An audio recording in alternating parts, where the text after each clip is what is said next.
Pozdrav, ekipa! Kako ste danas? Tko je već uhvatio bombu koju je trener nedavno izbacio? Ne govorim o vatrometu, nego o pravoj eksplozivnoj objavi o Hajduku Splitu u Supersport HNL-u. No prije nego što otkrijem sve pojedinosti, ako već niste vidjeli tu bombu, brzo se bacite i pogledajte. I naravno, ne zaboravite se pretplatiti na kanal kako ne biste propustili nijedno novo uzbuđenje.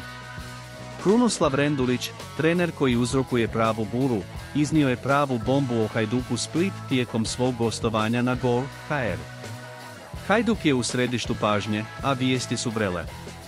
Nedavne pobjede postavljaju ekipu u istaknut položaj, a Rendulić, bivši igrač i prvak iz 2001. nije štedio riječi. S 9 bodova ispred Dinama, Hajduk doživljava trenutak koji se nije vidio godinama.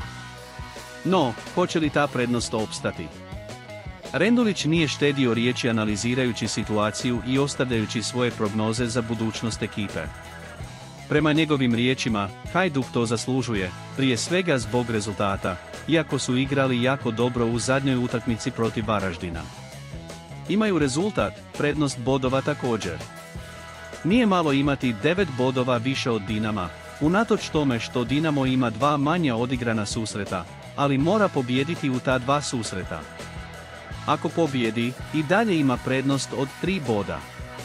Ta prednost nije tako velika da je nije moguće dostići, ali činjenica je da Hajduk nije bio u ovoj poziciji godinama. No, pripremite se, kada su ga pitali na koga bi stavio novac kao pobjednika, znate li što je rekao? Nezahvalno je prognozirati, obično pogriješim. Ne znam, na neki način čini mi se da Dinamo, bez obzira na sve, još uvijek ima malu prednost.